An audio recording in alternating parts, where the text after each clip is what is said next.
guys have any internet at home, and different companies do different things. So this may or may not apply to your situation, but my wife and I sold our house last year and we lived rural. And where we were living, the only carrier that we could get was CenturyLink, and they only provide, because they're a phone system, they provided us DSL. And part of our package was X number of dollars a month, as we're all used to. But if I wanted a modem, I had to rent it from them or buy my own. Okay? So when you do the lease, which is they usually base this, I'm basing it on 3 years. They based it on 3 years as well. I'm sure there are other alternative ways to look at this though. So they wanted to do a 3-year lease on a modem that if I drove to Best Buy, I could purchase for $50. They wanted to charge me $8 a month for this modem to rent it from them. And at the end of the 3 years, because of the way technology works, most technology is dead after 3 years. It's obsolete, may still function and work, but it's typically obsolete. So that's why I also picked 3 years. Now, if you notice, I've been marking on here what these numbers are and what we're going to do to enter them into the calculator, okay? So the question is, if you were to accept their offer of just $8 a month, which most of us would say $8 a month, that's no big deal. I can swing $8. Hell, it's a lot easier to just pay $8 than to have to run out, buy a modem, try to figure out how to program it, or whatever it is that we're worried about with it. So if you take your calculator and you enter the numbers as you see them, and let me just quick point out that one of the numbers on the calculator pretty much always has to be a negative number, and let me explain why. So N is never negative because it's the number of months of the loan. So a 3-year lease is 36 months. The present value is what's it worth. So today this modem is worth $50, which is a positive number.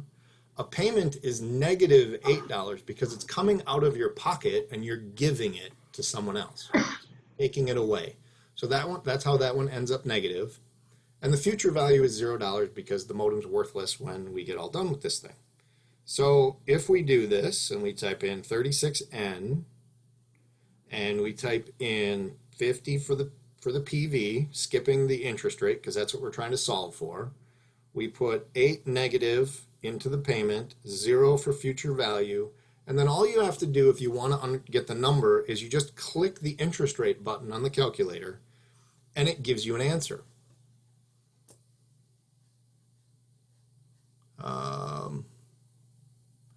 I want to see, hang on, excuse me for a second. I'm trying to see if I can actually see the chat window while I'm actually doing this. And of course, they don't give me the option to do that when I'm using PowerPoint this way. So if anybody is trying to chat or text with me, you're going to have to tell me because I just realized I can't see it. Oh, hang on, wait a second. Maybe I did find it.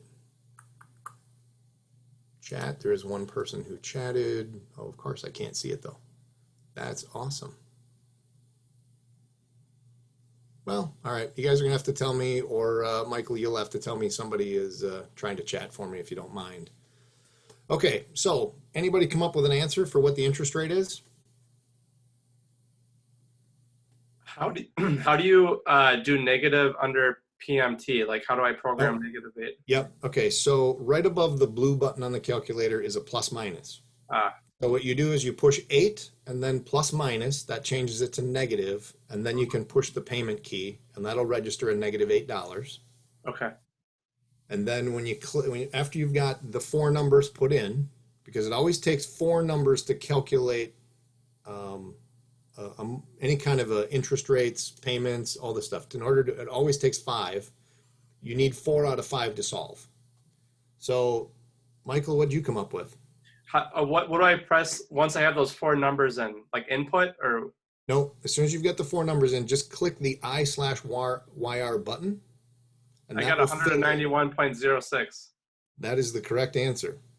You are paying the equivalent of 191.06% interest to lease that modem. Wow. Anybody want to go into cable modem business yet? Right? Is this not crazy? That is crazy. So understand, we're doing just some basic math around the house for the first couple of examples. And part of the reason why I do this is because I also want you guys to realize that a financial calculator is more than something that we use to calculate a mortgage payment. You literally can figure out just about anything with one of these calculators. How much is it really costing me? How much am I losing? How much am I making? What would I pay for something in order to get a certain rate of return that I want to see? Okay, so 191.06%. It's enough to make you want to go out and rethink your $8 a month payment, right? Mm-hmm. Think about it. $8 times 6 months is $48. You paid for the modem for them in the first 6 months. The next 30 is pure profit for them. Okay, so if you guys didn't notice that right away, do that quick little math and realize how expensive stuff is when we just think to ourselves that small amount of money is insignificant, it's no big deal. Actual cost of a $50 modem is $288. $8 times 36 months. You're paying almost $300 for a $50 item. Guys, this is just the first slide. Are you guys disturbed yet? It gets worse. Starbucks coffee. Let's talk about coffee. Anybody on here like Starbucks? You guys got to get a fix every once in a while? Well, we're going to try to compare Starbucks coffee to a 30-year investment. How much is a $3 a day, 20 business days a year, assuming that we're all actually going to work, right? But if you were to stop at Starbucks every day, Monday through Friday, 4 weeks out of the month, and you bought the smallest, cheapest cup of coffee they have, because I know $3 is probably even below what their cheapest one is, $3 a day, so $60 a month, right? 20 days. If you were to make 10% interest on your money across this time period, what would your coffee really have made if you, instead of buying coffee, you invested it?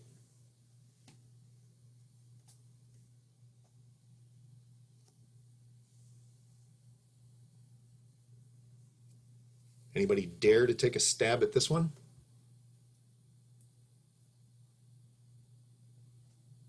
This particular one, we are solving for future value. So if you notice, you're going to put in N, PV, payment, and I for interest. So those are the 4 fields you fill in. After you fill those 4 in, just push the FV button and it should tell you the answer.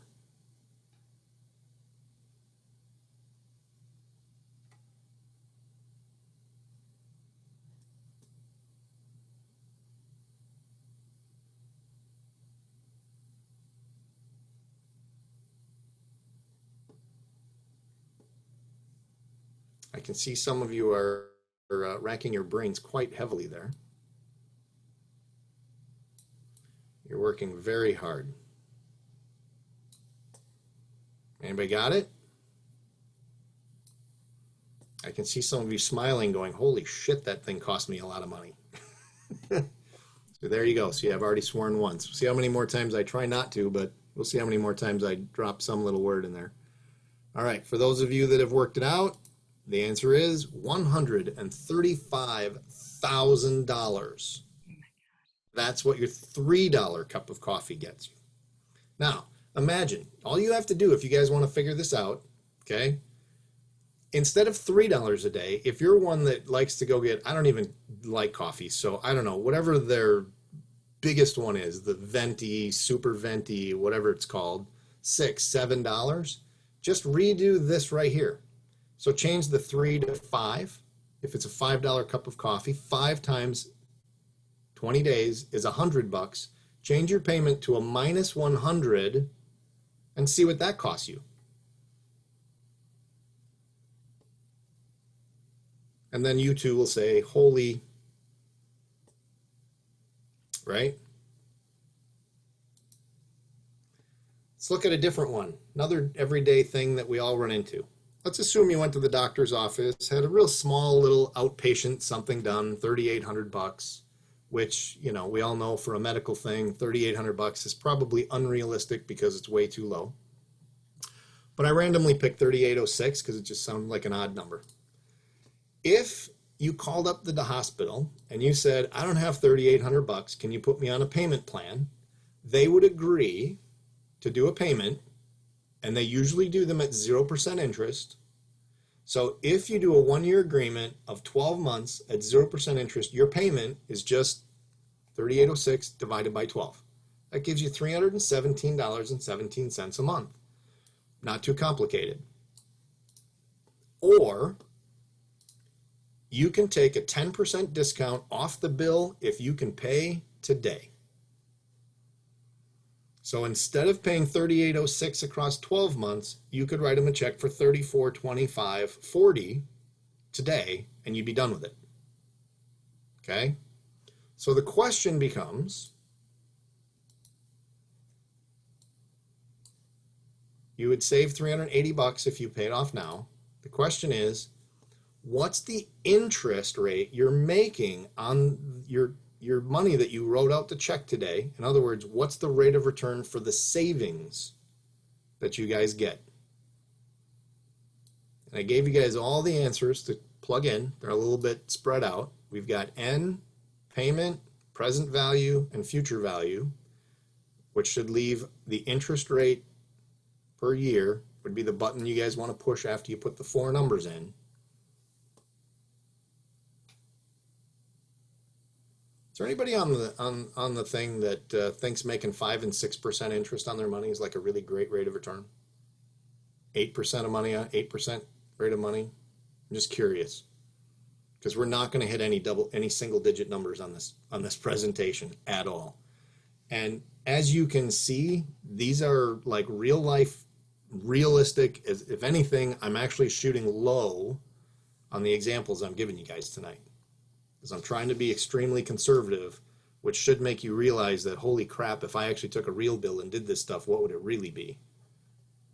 And you guys can take your financial calculators when we're done with tonight, and you'll be able to actually figure out what's better and how to pay your bills. Not just on your flips, not just on your rentals, but in life in general. How to pay for your cable bill, how to pay for your doctor bill.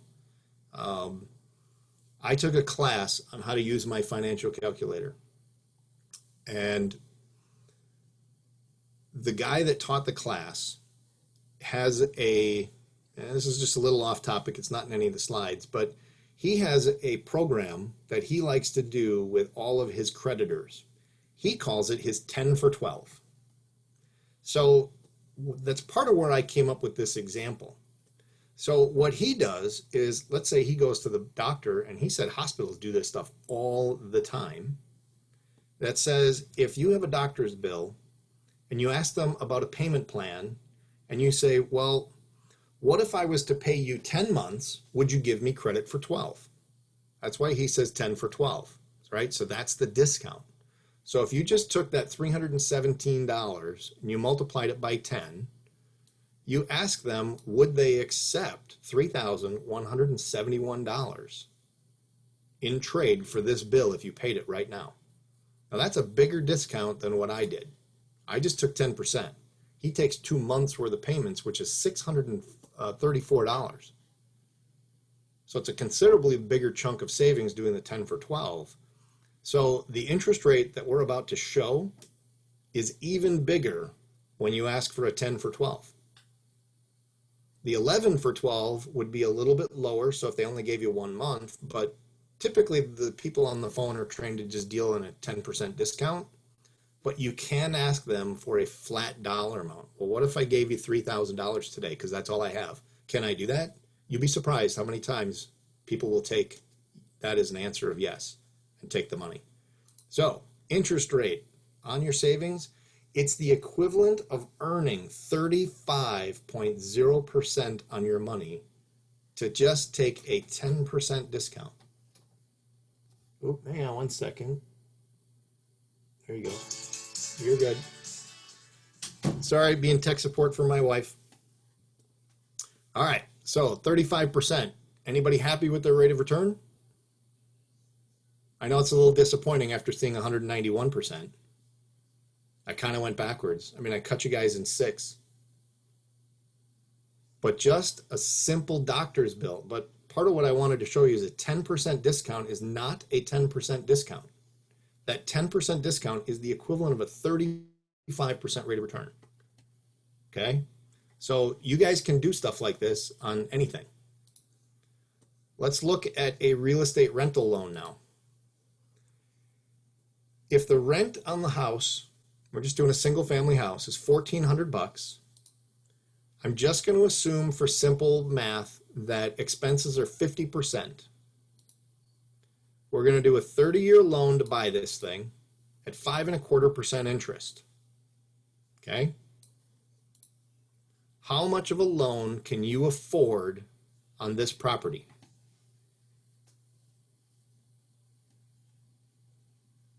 This one's going to take a little bit more work to figure out. I'm going to give you some help. The obvious thing, right? So we got to take the rent of $1,400. We got to multiply by 50%, which says we have a $700 net payment per month that we can afford to make, right? So that's the payment. We know that it's a 30-year loan, which is 360 payments. We know that it's 5.25% interest. We just said that they can afford a $700 payment, and anytime that you're amortizing a loan, just so you guys are aware, there are ways to do this without it, but for all of our examples, future value is going to almost always be zero because we're trying to pay it off to get rid of the debt, right? So what is the present value? The present value is what I can afford to borrow. Doesn't matter what, I'm not talking about what you can afford to pay. I'm just saying, what can you afford to borrow?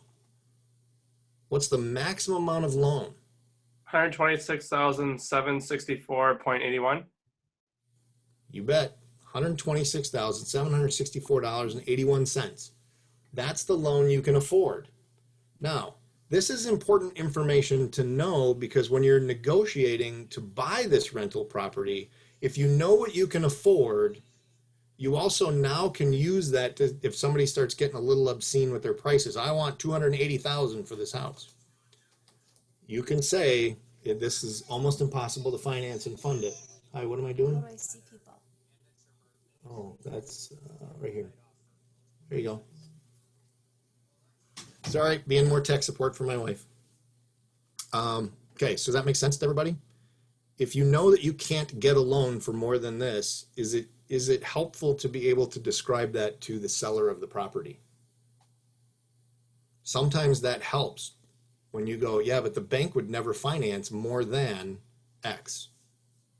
And this is something you can do right on your phone, right in front of them, okay? Does that make sense to everybody so far? Now, let's try another little rental example, okay? Same rent, $1,400, same 50% expenses, same 30-year loan, same 5.25% interest.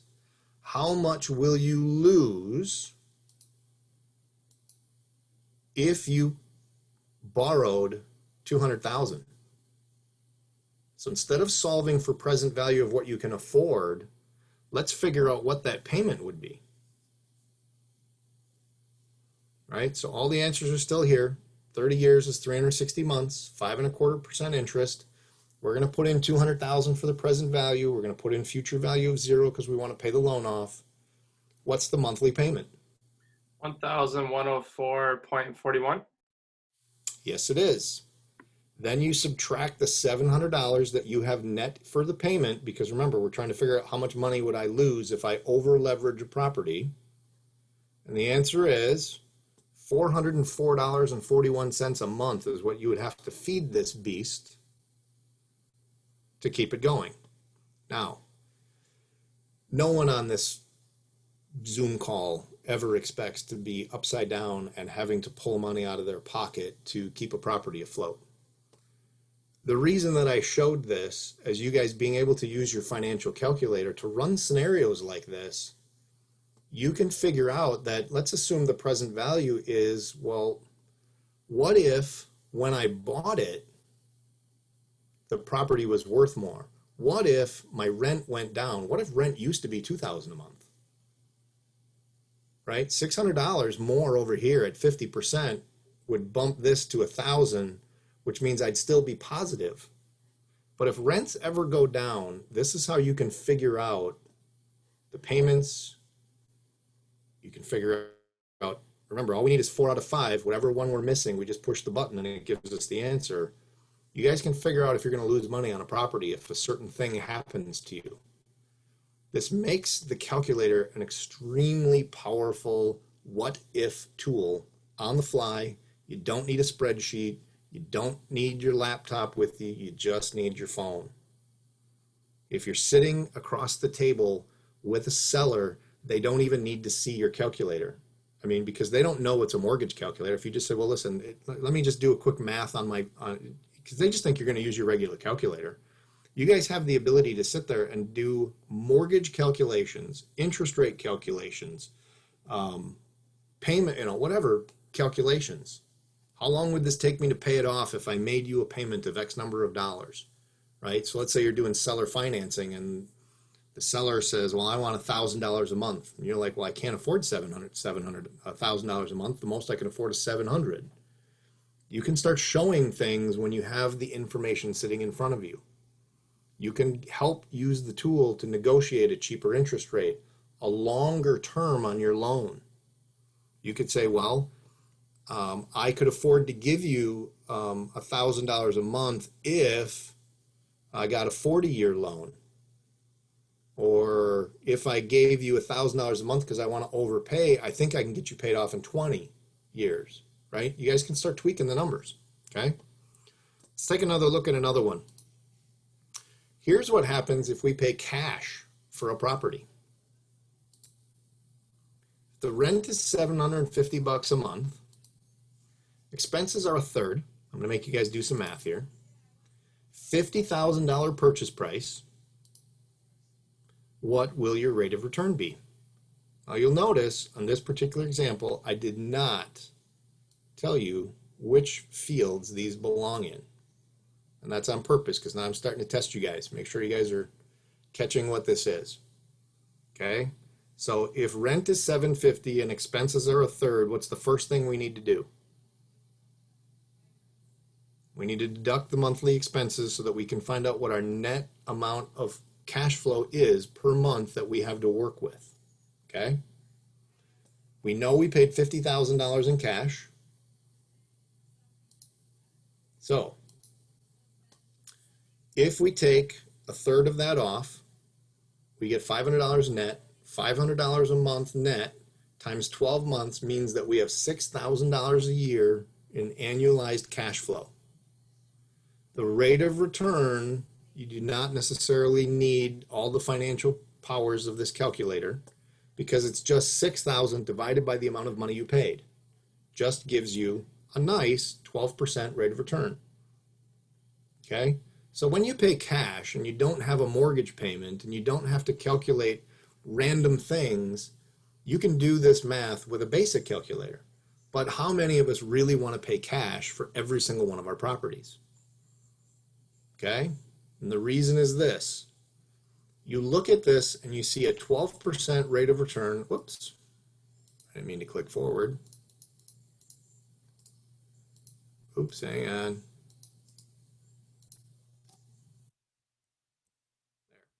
Right, so we got a 12% rate of return, and you think to yourself, a 12% rate of return, you know what, under normal circumstances, that's a good rate of return. I could live with 12% of my money every year. No problem. No one would feel bad about it.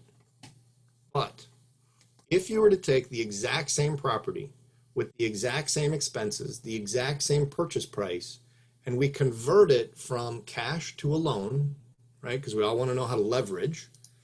So if we were to put 20% down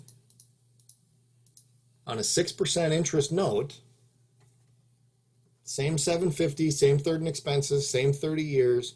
The only thing we did was we put 20% down and we've defined that we're going to go get a 6% interest rate loan. what will your cash flow be? Okay, the answer is not the same as what it was before, because now we're going to end up with a mortgage payment. 20% down is 10 grand. So we have a 360 payment loan that we're going to take out. We're paying 6% in interest. The loan is the present value. So because we put 10 grand down, we have a present value of 40,000 for the loan. That's going to be our loan amount. We know that we're going to pay this off in 30 years, so future value is 0. So what is the monthly payment? And we have to look up the payment before we can figure out the cash flow. 239.82. 239.82. That is correct. So if we take the $500 net, we subtract the 239.82, we have a net profit of $260.18 per month. Okay? Let's keep going with that. If we take the $260.18, and now we kind of reverse the calculator, we have the same $360 payments. The present value changes from 40,000 to a negative 10,000. Now it's a negative number in this case because we are taking $10,000 out of our pocket and giving it to someone. So it's a negative number because we took it away from ourselves. Okay? And in exchange for that, we're getting $260.18 positive cash flow to ourselves. So what's the interest that we're making on the 10 grand? 31.22. 31.22. So you went from a 12% rate of return to a 31% rate of return by switching from paying all cash to carrying some leverage. Now, that all comes with a caveat, right? Because you have to make sure that when you guys finance properties, that you've run some what-if scenarios, which is why we're learning about calculators tonight. You have to run some what-if scenarios. What if rent went down? What if I wasn't able, what if my expenses go up? And the expenses start to go up. They renew their lease on January 1st, and in February, your expenses go up for the rest of the year. What if, right? You guys have to think about all the what ifs that could happen to your property to figure things out. You have to make sure that you don't over leverage to the point that if something minor happened, you would run out of money. And we go back to that example where I said, how much are you losing? That's why I threw that one example in right up front, was to show you guys that we always need to be conscious of the fact that things can happen in our real estate deals that we have to pay attention to that could go negative. And they could end up costing us money per month. Now, what would we do if all of a sudden we went from making, $200 a month to losing $400 a month?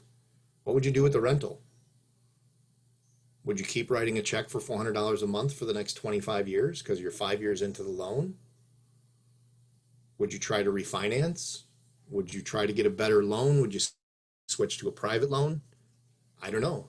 It all depends on what those terms and stuff are going to be to figure out if that would put you back to a positive position.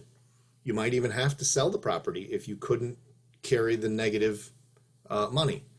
Now, I'm not going to really get into amortization tonight because that gets a little complicated, but remember, there is pay down on loans too. So it all depends on, the number of payments that you're making can determine the payment, which also, you get into the principal insurance taxes, right? So if you're doing a faster principal pay down, you are making money even if it's not in your pocket. I don't like using that number in my cash flow analysis. I like to just look at that as that's just bonus money. That's pay down. That's my retirement, right? That's my future money. It's money I can't eat with today. And in the ever crazy world of COVID, I can't go to the store and buy toilet paper with it, right? So it's important to kind of learn the relationships between the 5 buttons. how they all work, and how you can spin from positive to negative and play the what if game. The more what ifs that you guys learn to do, the better the investments that you'll make. And you'll realize that the rate of return on your money is significantly more. Part of the reason why most people like to leverage is because they can take this 10 grand, and remember, you have enough to pay 50 grand to pay cash for one. Well, why don't you just go out and buy 5 properties at 50,000 a piece, put $10,000 down on each one? You're going to make a really nice, healthy rate of return. You can triple the amount of money that you make, essentially going from 12 to 32. You're almost triple, right?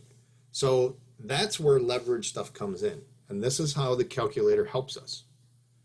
So let's take a quick spin off in a slightly different direction. What if you wanted to buy the note that was already on a property? Some people like to do notes because, I know I'm very partial to notes. As a hard money lender, I love paper. I love that stuff. We have rentals. Derek and I have rentals. I'm an awfully bad landlord. I suck at it. It's not my forte. It's not my skill set. It's not in my wheelhouse. I'm a really easygoing, laid back kind of guy. But I don't do well with people who give me cockamamie stories when rent isn't paid on time. And so, or I don't do well at 2 o'clock in the morning when somebody wakes me up to tell me that their daughter shoved a Barbie doll down the toilet and now it's, plugged permanently and, we need a plumber to come fix it. That's just not me. So some other people are also like me, and they would prefer to make money a little bit more passively, because I'm not trying to badmouth rentals, but rentals are not passive. It's a trade. There are advantages that you can get when you do a rental that you do not get in a note, like depreciation, right? It's a big obvious one that's different between the two. So I get a little bit of extra tax incentive by being an owner, but I get a little more headaches because I got to manage and maintain things, right? Because even if you have a property manager, you still have to deal with the property manager, and you still have to deal with the consequences of what your tenants do. So what would you pay to buy a note that had 7 years left on it, that was making 11% annualized interest with a $735 a month payment? The present value is what you would be willing to pay to buy this note. 7 years times 12 is 84 months, 11% interest, $735 a month payment. That's what you would be receiving. That's why it's a positive number. You're going to receive this money. The present value, when we do this on the calculator, is going to come up as a negative number, because that's how much it's going to cost you. You have to pay X number of dollars in order to receive an income stream of $735. Anybody done the math yet? Okay.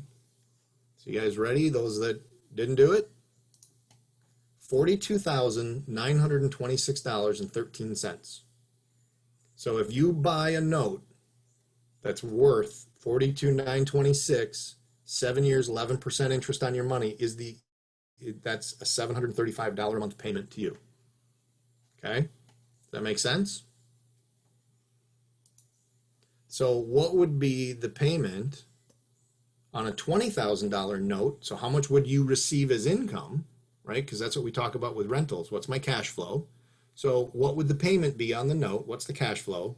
If it was a $20,000 note, 30-year amortization, earning 9% interest. Okay? So you got 360 because it's a 30-year note, 9% interest. It's a $20,000 note. This is what it is. We know it's going to pay off someday.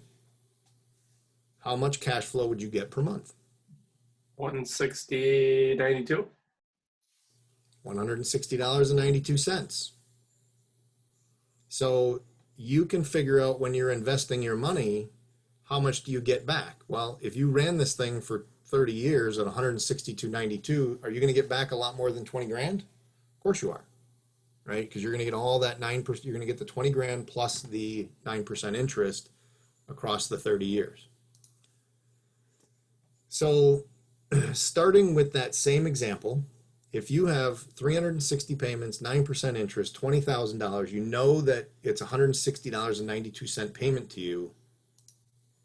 What would you pay to change the yield from 9% up to 10%? What's the value of the note? Now, the note's a $20,000 note. That's the face value. It's 20,000 bucks. But how much would you be willing to pay for it?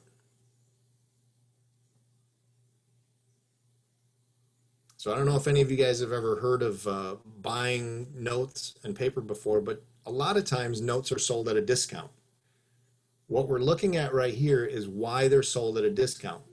Because typically the person who originated the note, right, in this example, let's pretend it's me, I originated a note at 9% interest.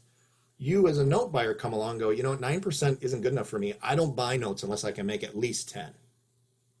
So in order to get a 10% interest, because the interest has to go up, that means the value has to go down because everything is inversely relationed, okay? So you're only going to pay $18,337.48. You're still going to get the same $160.92 monthly payment, but because you paid less for it, that discount is what makes up that 1% of interest rate change, okay? What if you want to change it from a 10% up to a 12? What would you pay?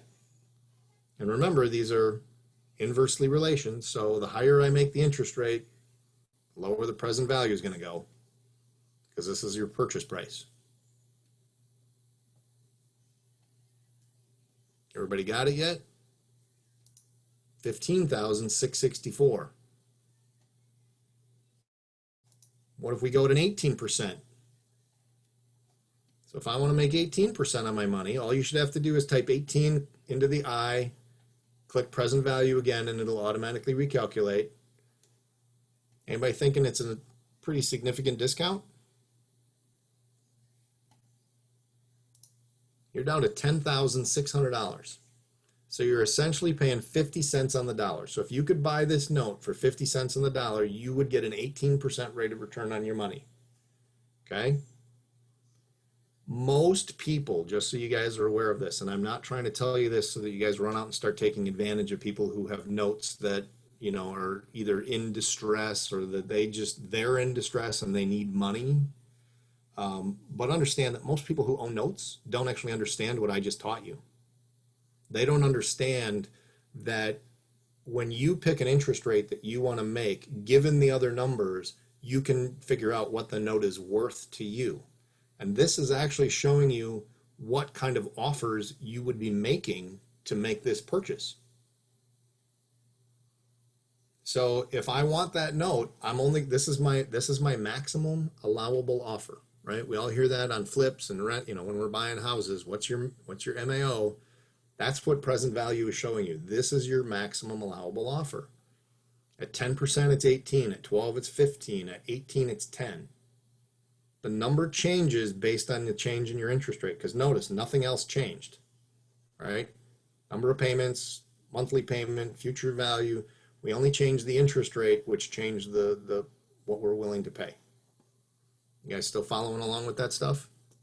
All right, awesome. What kind of questions have you guys gotten from what we've been talking about so far? What kind of examples, what kind of properties are you guys working on that you think something like this would help you figure it out? And you guys are more than welcome to unclick your microphones and just start randomly chatting at me if you want, because I want to start doing some stuff with you guys and help you figure out your things instead of just looking at mine. Okay. Well, right? I'm looking at a duplex. The sellers want $187,500. Interest rate, 2.99%. 30-year loan. The repairs probably repairs will probably cost about, I would say, between 15 and 20K. Okay, so how much did you say they wanted for it? They want 187,500. But they're also giving 3,500 in closing credits. So I guess that would bring it down to. So you're at 184. 184 plus, yeah. So plus 20,000 because I'm just going to go on the high end because you know. Yep, sure. And what do you want to try to solve for? The payment, I would assume, because you know the 30-year term, you know the interest rate, you know what you're going to pay for it or what you want to borrow, which is the 204. So if you know that it's going to pay off at the end of 30 years, right, future value becomes zero. So your monthly payment becomes $858.97 for principal and interest. Principal plus interest. Obviously, you got to add in taxes and insurance on your own because you got to figure out what your insurance company is going to charge and whatever the property taxes are divided by 12 to figure out what your total monthly payment is. So let's say you want the seller to come down like closer to 160. How would we prove to them that 184,000 is too much? Okay, so usually, hang on a second. Let's go back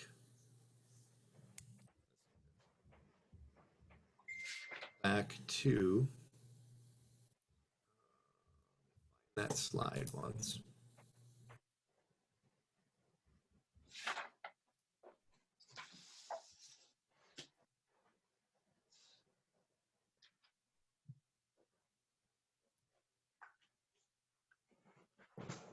All right, so if we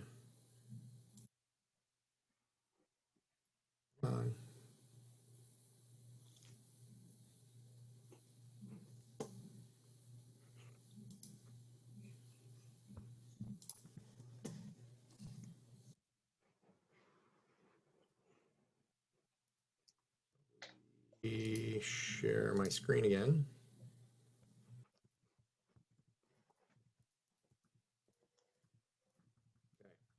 So when we start looking at what you're trying to do, what is the cash flow per month? Because that's the angle that we have to come at, right? Because you can only afford if you expect to be able to make X number of dollars.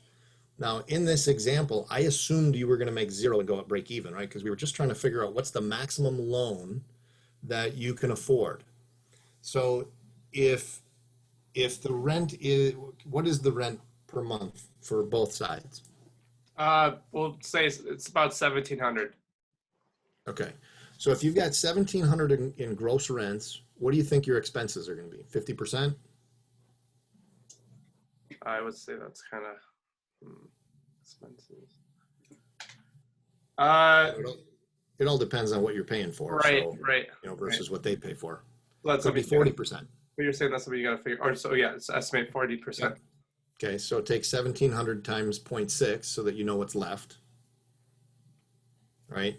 So what number is that? So 1,020. Right, so you've got $1,020 a month that you're going to have as net rent to you before we do any more math. How much profit do you need? $200 a side? I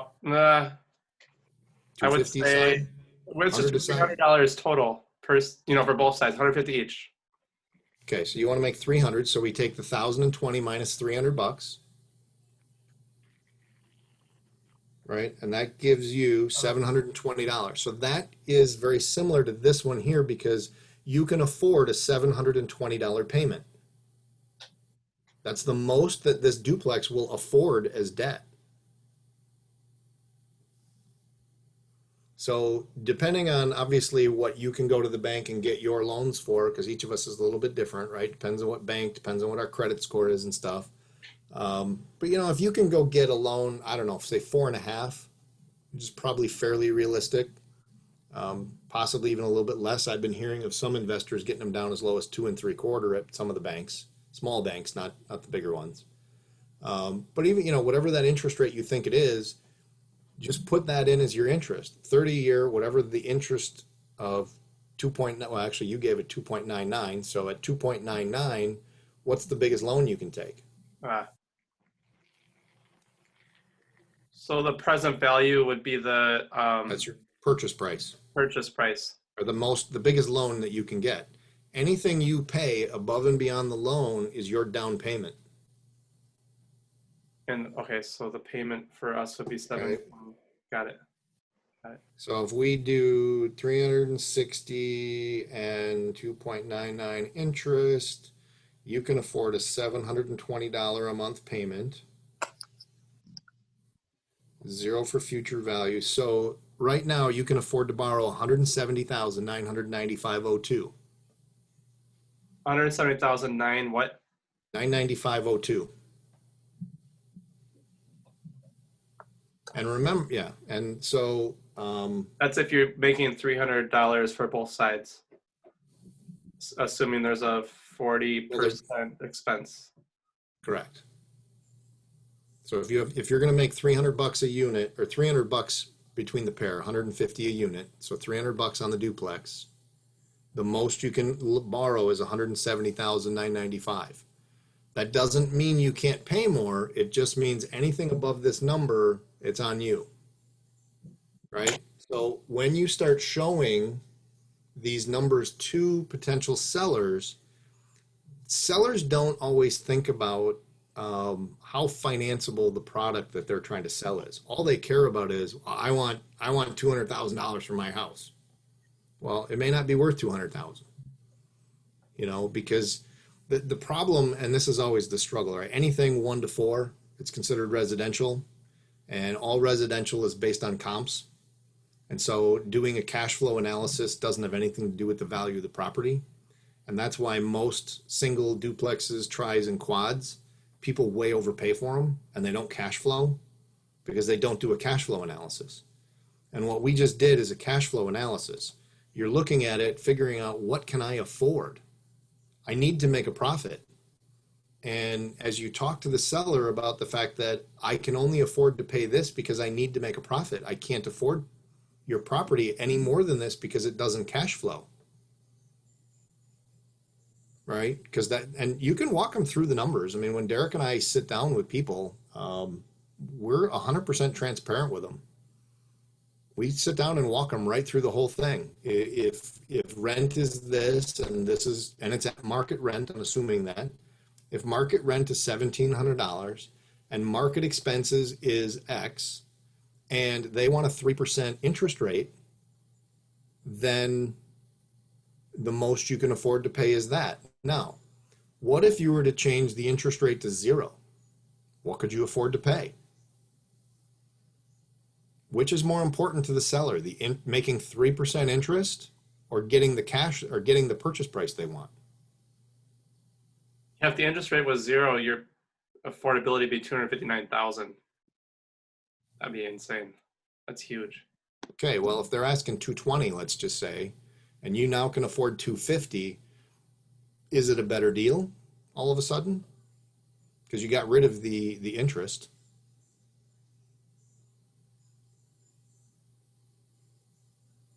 And if you're going to do 0% interest, I usually try not to use the payment that I came up with. I usually try to say, well, if you could give it to me at 0% interest, then all you have to do is just take the purchase price, divide by 360. You don't need a fancy calculator for this one. And it tells you what you can afford per month. And the really neat thing is, of course, when you get 0% interest loans, which are way easier than you guys think they are to get, it's 100% principal. There is no interest. It is not a PITI payment. It's a principal, taxes and interest, or insurance payment. It's PTI. That's it. And it's real easy to calculate payoffs and all kinds of stuff. Now, there's also tax benefits to the seller, because if he's selling you a duplex, he's probably depreciated it. When he sells this thing, he's going to have recapture at 25%. He's also going to have to pay tax on all of the gain. But which is cheaper? When you sell a house, to pay the capital gains or to pay tax on interest? Which one's more expensive to them?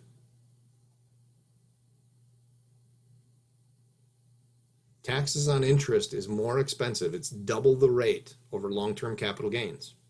So if you go to 0% interest and offer him a higher purchase price, the additional money that he's making is capital gains, not interest, right? Because you took interest off the table.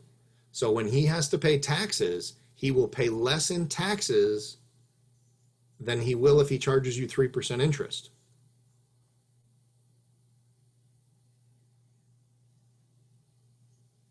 It's a crazy concept, but very few people think about what the consequences are.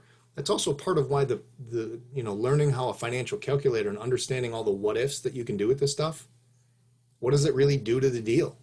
Because when you changed it from 2.99 to 0, you went from $170,000 to $250,000. You literally added 50% to what you could afford to pay for the property and still make the exact same monthly payment. And it's still also paid off in 30 years. Just eliminating one thing gave you a lot of capital that you can use for leverage and negotiation. Because let's assume that the guy wants, 210, or he wants 200. You could look at him and say, listen, Mr. Seller, if you would give me 0% interest, I would give you 210. I'll give you an extra 10 grand if we can do this at 0%. And here's the benefit to you to doing it. Not only do I give you an extra 10 grand in purchase price, you're also going to save money, about 50% in tax savings on the profit of the sale of this house.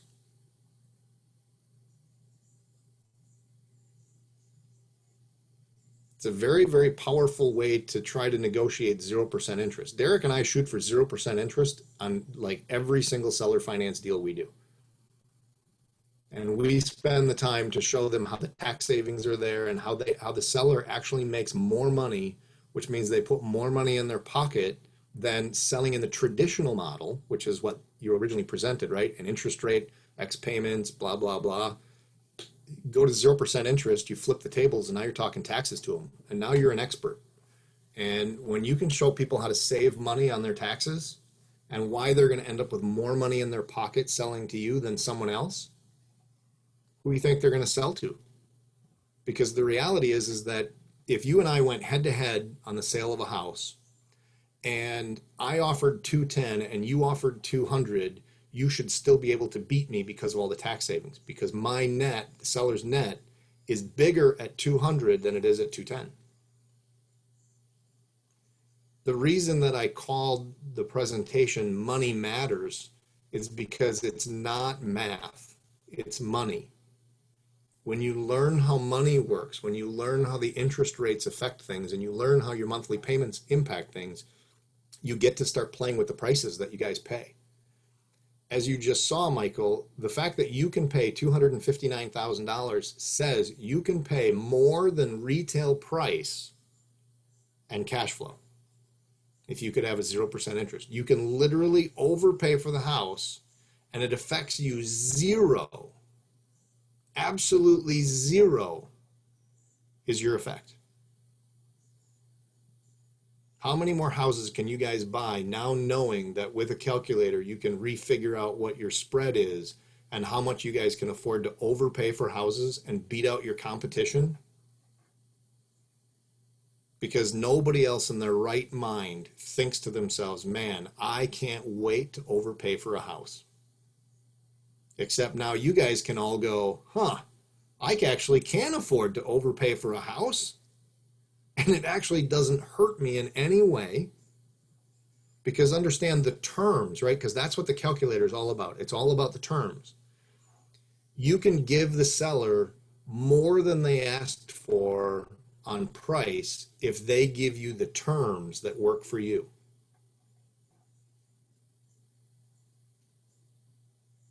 Interesting twist of a calculator, huh? That's amazing. Well, that's that's a question I have, but maybe someone else has a question. I mean, it sounds like he's got lots of experience. So anyone else that has questions, feel free to chime in. Yeah, dig away. I mean, it doesn't even necessarily have to be about the financial calculator. We can talk about anything you guys want, really. How do you see the market the way it is? Do you think that it's kind of early before you're going to start jumping in on any deals as the coronavirus continues to go? Like, do you think it's going to be 6-7 months before good deals will come out, or something you would be interested in? We're still buying. We haven't really slowed down. The biggest thing that we did was we just changed from we really just changed the structure, right? I mean, when I said that Derek and I are trying to buy a lot more stuff at 0% interest, now you guys know why. See, because if you can buy at 0% interest and the market takes, I don't know, takes a poop of 40%. I mean, just think about that for a second. The value of all the properties drops 40%. Do you care?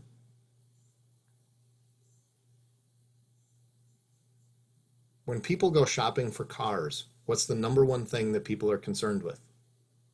And I'll tell you, it's not the price. Nobody cares that the car's 30, 40, 50, 60, 70, $80,000. They don't care. They want to know the payment. They want to know the payment.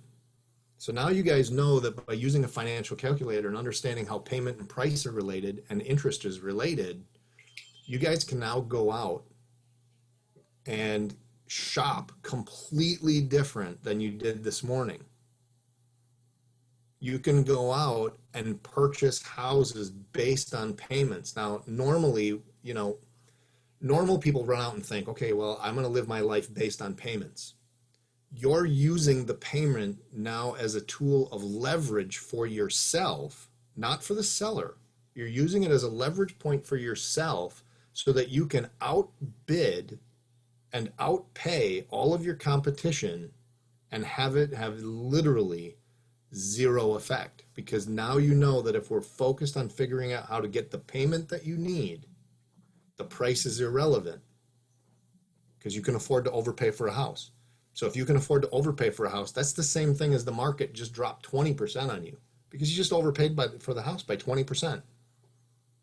So what? The market just dropped 20%. So what? You just overpaid for a house by 20%. Who cares?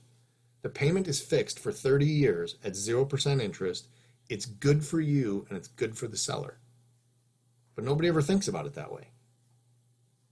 So that's the biggest thing that we're doing. We're really just targeting more buy and holds than flips. We're targeting, I can tell you guys this because you're in Milwaukee and I'm up in Green Bay. But we are absolutely targeting the crap out of landlords.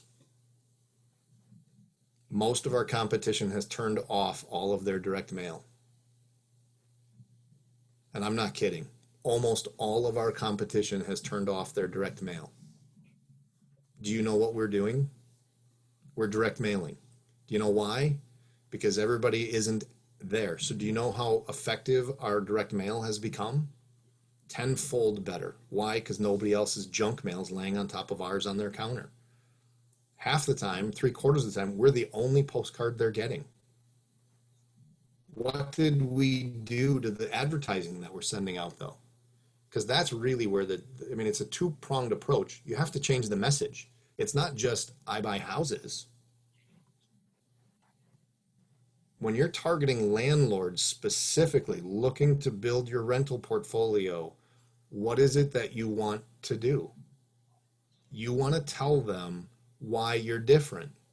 That you're not just some fly-by-night lowballer who's coming in to try to pick up, properties at 50 cents on the dollar, because now you just learned you don't need to do that. You don't have to be the lowballer anymore.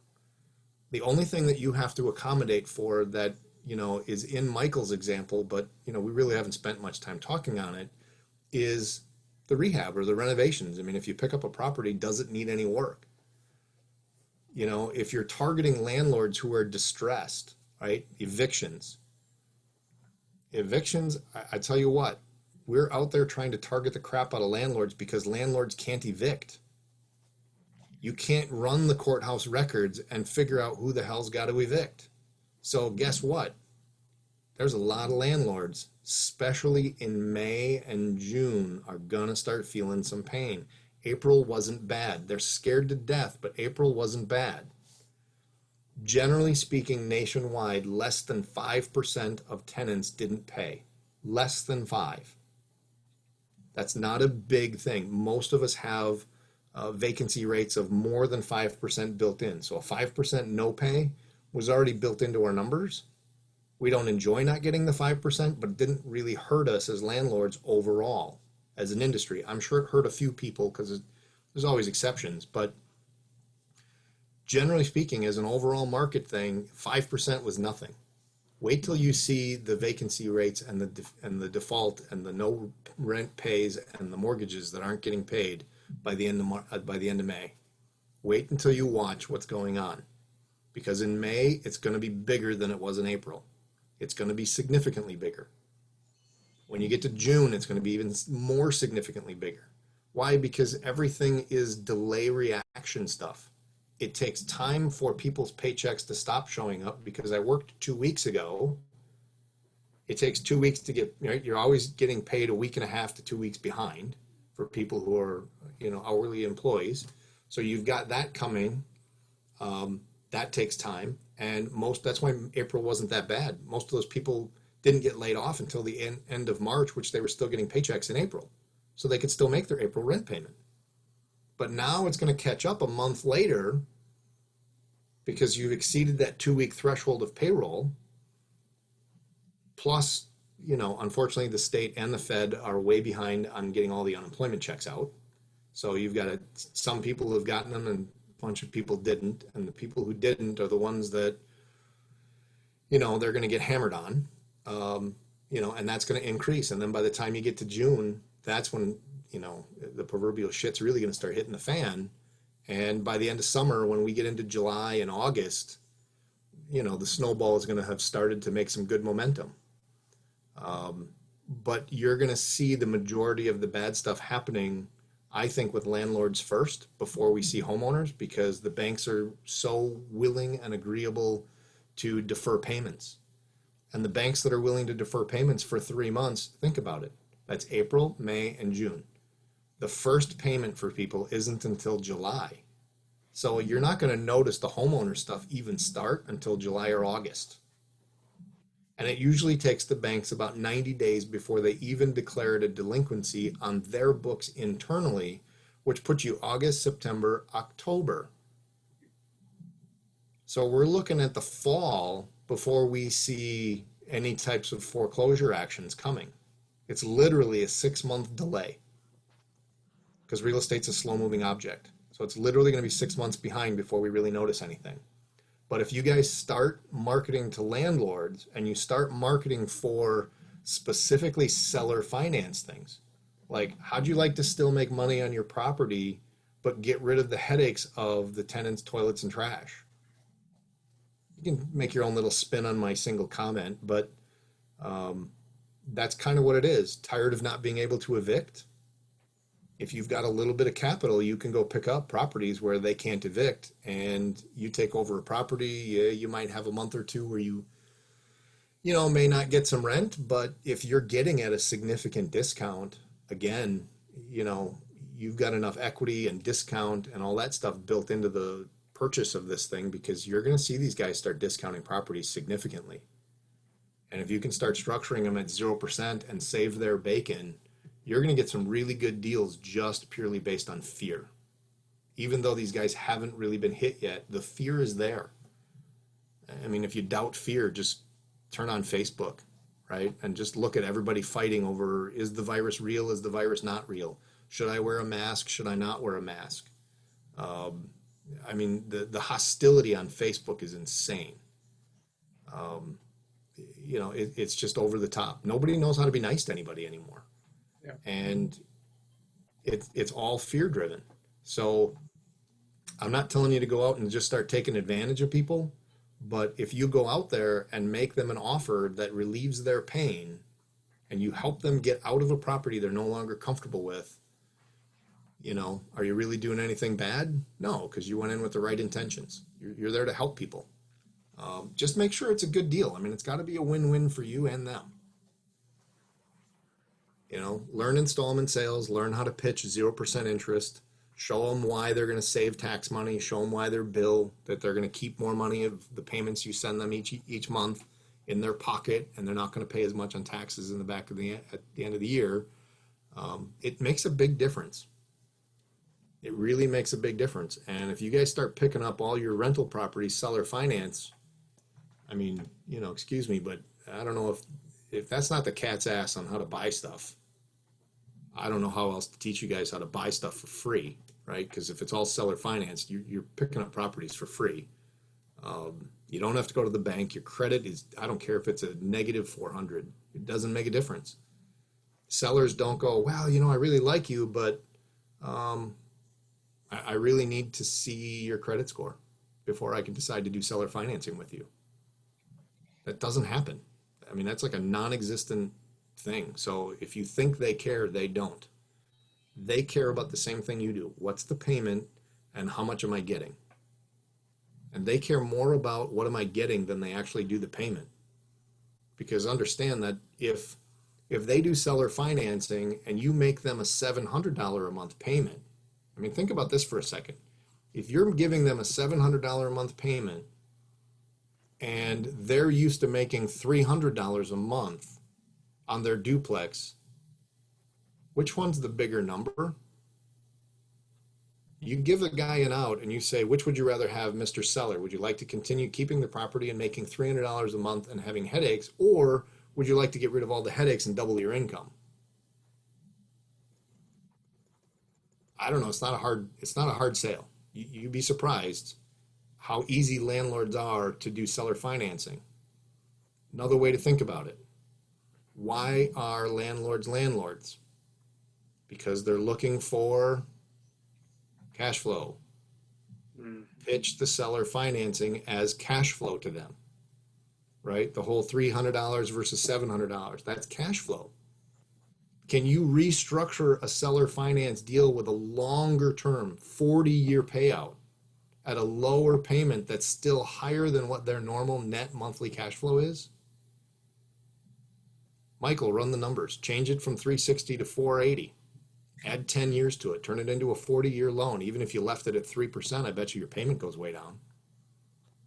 And if your payment goes way down, I bet you it's still more than the profit he was making on the duplex as it currently sits. And if you change it to 0% at 40 years, I mean, holy shit, you're probably what, $450,000 you can afford to pay for a $200,000? $471,000. What is it? $471,000. Isn't that nuts? That's huge. You can afford to pay $471,000 with absolutely zero effect to your bottom line on a $200,000 house or duplex. Huh. It's insanity. That is insane. All right, anyone else have a question? This is pretty good stuff. I think Melissa does, because I can see Yeah, I her. have a question. Hey, Jeff.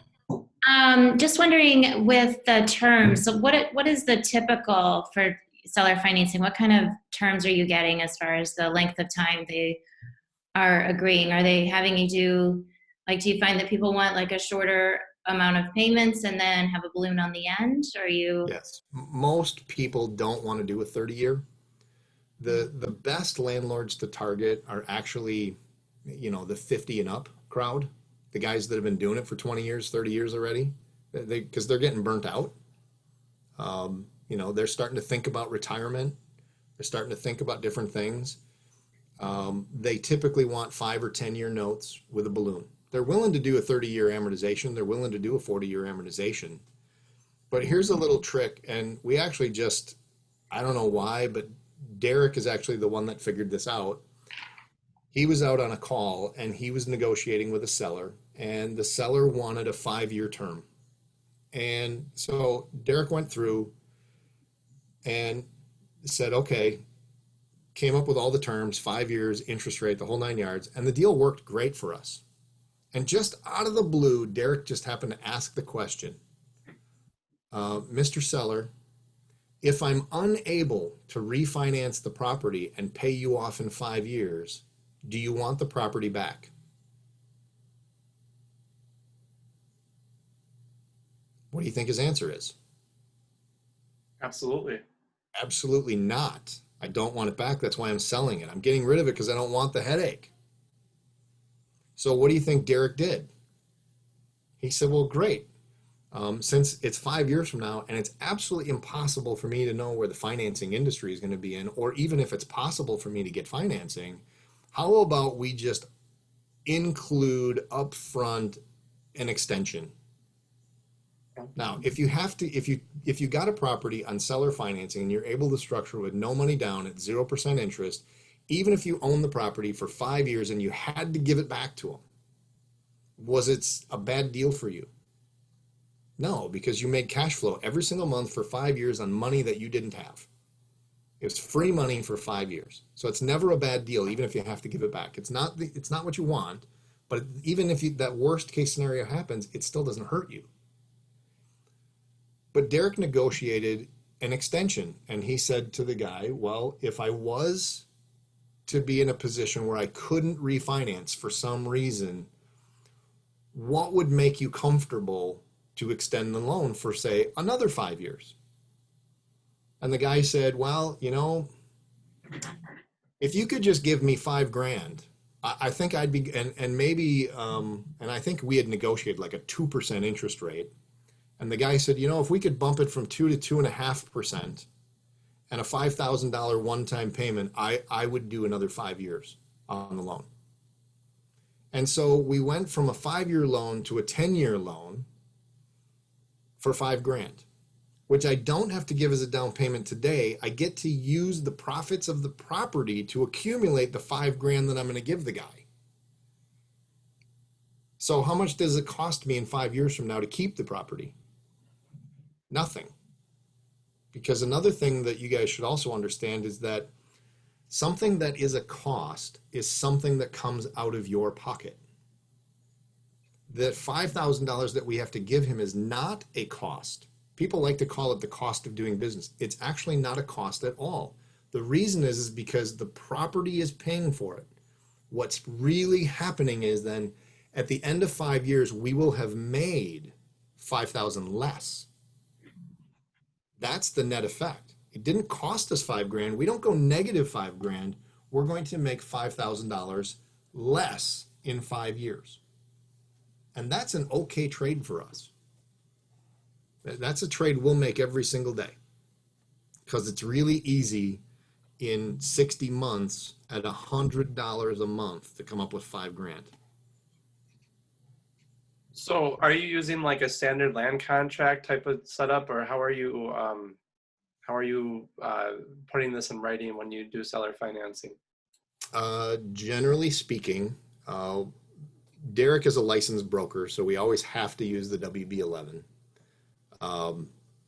So we write that up, and then what he usually does is he always has a legal pad with him, and he writes on the top of the paperwork, Addendum A. Mm-hmm. Top of his legal pad, he just writes the words Addendum A. And in the purchase and sale agreement, he says terms of the sale pursuant to Addendum A. It does not need to be a formal piece of paper. He takes then on the yellow legal pad and he writes down the terms that are agreed to, and then he and the seller sign the yellow pad. And that's now your financing terms. And as they are agreed, and they are now part of the purchase and sale agreement. Now, how do you actually structure the loan? Super easy. You go onto Google and you type in Wisconsin State Bar Mortgage, Wisconsin State Bar Note. They're a little confusing the first time you look at them, but they're really not that bad. I am a big fan, even when I go out, if I'm going to buy a house and I'm going to negotiate, I still use the WB11 because to me, it's also a sales tool. I don't like using the one-page sales things. I know they're simple and all that stuff, but I think it's easier to look at a seller and build trust when I go, listen, I don't want you to worry about anything regarding the contract that we're signing. This is the standard contract that every licensed realtor in the state of Wisconsin is required to use. I want to use that same form with you so that you don't have anything to worry about. Nothing says you have to fill out every single blank on that thing. You just pick and choose the couple spots on the form that fit the deal and you fill them in. And that's it. And then when I do the mortgage and note, when we're purchasing that way, I like to use the state bar association because same story, Mr. Seller. We like to use the state bar of the state of Wisconsin, the same form that all of the attorneys in the entire state use when they draft mortgages and notes for sellers. We want to make sure that we use standardized paperwork so that you're comfortable with the deal the entire way through. We don't ever want you to ever question our motives or intentions at any time. The Wisconsin State Bar Association's mortgage and note is so basic. To me, it's a miracle it stands up in court. But the story is the story, and it builds confidence with sellers.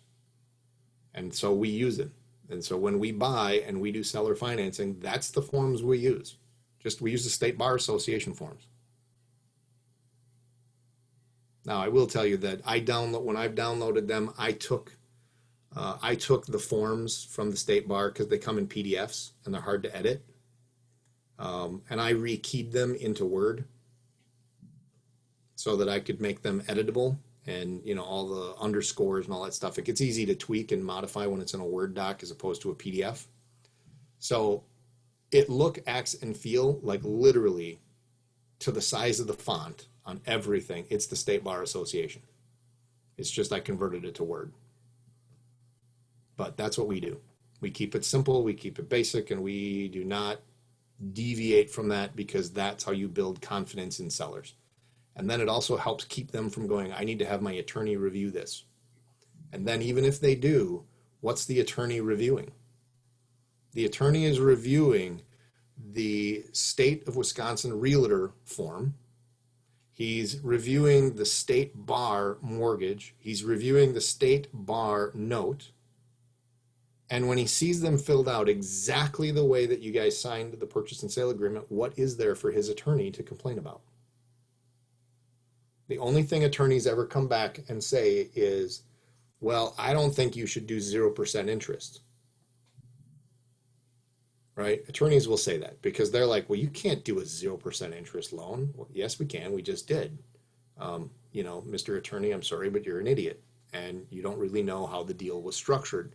You weren't there. But that doesn't faze an attorney in the least. They will always they'll come up with something to try to protect their client. So if the client comes back, the seller comes back to you and says, well, I don't think I should do the deal. My attorney told me I should never do the 0% interest. He really thinks I need to go back to the 2.99%. And then you say, oh, okay. I completely understand that. That makes sense to me, but that really isn't the deal that we made. But if you wouldn't mind, could you tell me, did your attorney give you any solutions to your problem or just tell you not to do it? How many times does the attorney ever offer a solution? I'm going to tell you it's really easy. I'm holding up all the fingers right now on the screen so you guys can see them. Attorneys don't. They're awful at it. They're really good at telling you everything that's wrong with the contract, but they're awful at telling you how to solve it. So when they do that and you say, well, did he offer any solutions? And you say, okay, well, I'm just curious then, I guess, why you still wouldn't want to do the deal as we described it, because it does solve all of your problems. Doesn't it? And then what's the seller going to say? Well, yeah, the attorney doesn't know what he's talking about. And trust me, we've done this and we've gotten it almost every time. And the people rethink and they go, yeah, you're right. The attorney just told me not to do something, but he's not helping me do it at all. He just charged me money to say no. And boom, the seller's back on the hook. We do the deal, we close, they save on taxes. And, if we tell them that they should check with somebody, we usually say, listen, if you'd like to double check with your accountant about how a structured sale works, an installment sale, feel free. Matter of fact, here's the IRS number of the code. If you just want to Google IRS document, and I can't think of it off the top of my head, but if you just Google IRS installment sale, there's actually a document that actually walks you right through exactly how to do it. And there's even examples in there, and it's super simple. It's really not complicated. It's not hard, and 0% works.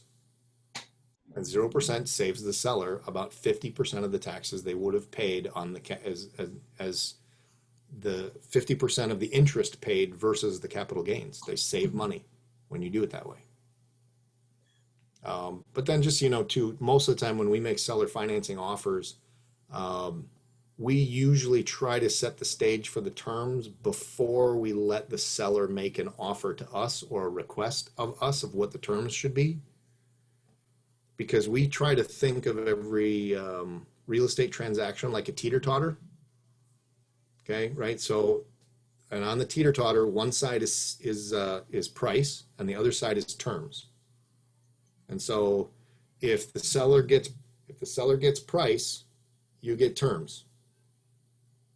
Can't have both. If on the teeter-totter's level, it's not a win-win solution because a teeter-totter represents give and take. So if you ask the seller what he wants for a price and you give it to him, you say, great, I can give you the $200,000 you're asking for, $1,000 a month until paid. That's usually how we pitch it.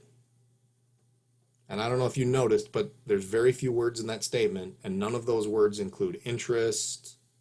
They didn't include how many months that is.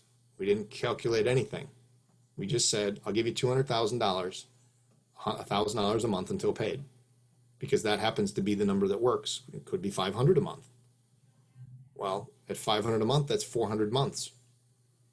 How many years is that? It's more than 30. It's like about a 35-year loan with 0% interest. $500 a month until paid. Do you guys do this on MLS listings at all, or just off-market deals, or do you do it on both? We do it on both, but I will tell you that MLS deals suck.